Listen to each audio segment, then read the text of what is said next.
चौथे क्वेश्चन में फंस गए ना आप, बढ़िया बात है, यही तो ढूंढ रहे हो आप। जो क्वेश्चन आपसे निकल जा रहा है वो थोड़ी ढूंढना है, जो नहीं निकल रहा वो ढूंढना है। तो क्या करें, तो सर करिए ये कि चौथे क्वेश्चन को डिटेल से बनाइए, एक्स मान के बनाइए।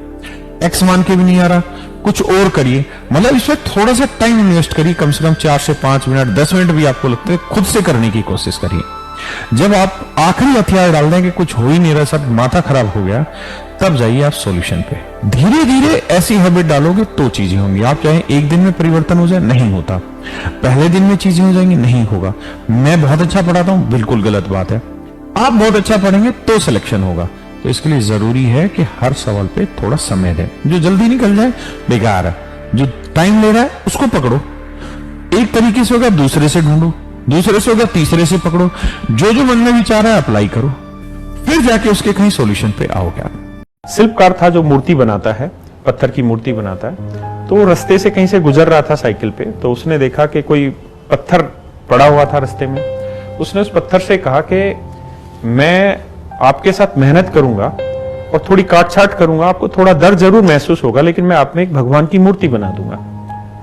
उस पत्थर ने कहा कि ठीक है, अगर भगवान बना सकते हो तो बनाइए।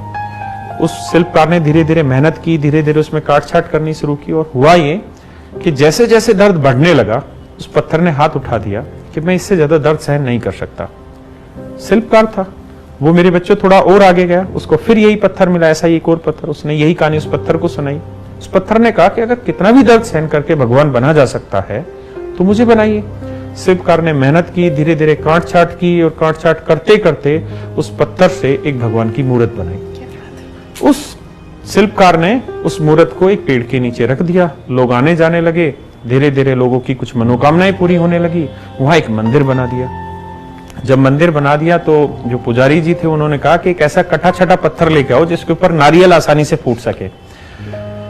तो वो जो कटा, जिसने थोड़ी देर हाथ उठा दिया था कि मैं इससे ज्यादा दर्द सहन नहीं कर सकता था, उस पत्थर को उठा के लाए, उस पत्थर को उस मूर्ति के आगे रखा।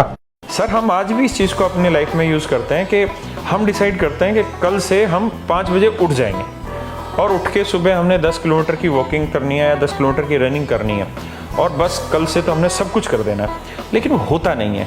कारण क्या है कि हमें अपने जो टारगेट हैं, अपने जो उद्देश्य हैं, वो अपनी एफिशिएंसी के हिसाब से धीरे धीरे बढ़ाने चाहिए। आप डेली डिसाइड करो कि मुझे इस 1 महीने में अपना वजन 1 किलो कम करना है। आप उस 1 किलो को कम कर पाएंगे, क्योंकि महीने में 1 किलो कम करना आसान चीज़ है। जब आप उस टारगेट को अचीव कर लेंगे तो जो उसकी खुशी होगी ना, वो आपको अगला टारगेट अपने आप डबल करके देगी, और फिर आप उसको पाएंगे। यही चीज़ तैयारी में, आप छोटा टारगेट डिसाइड करिए अपने पढ़ाई का, उसको अचीव करिए, फिर थोड़ा बड़ा करिए, फिर अचीव करिए, फिर थोड़ा बड़ा करिए।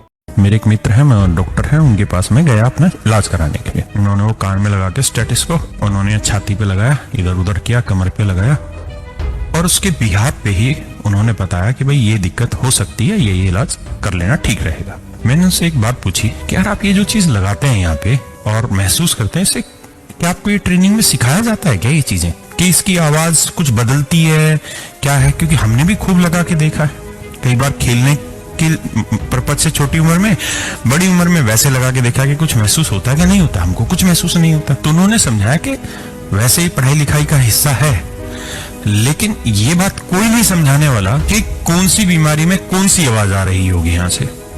ये सब हम धीरे धीरे ऑब्जर्वेशन के थ्रू सीखते हैं।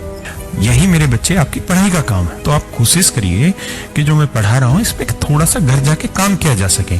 इसके इधर उधर दाएं बाएं चारों तरफ फैल के देखिए।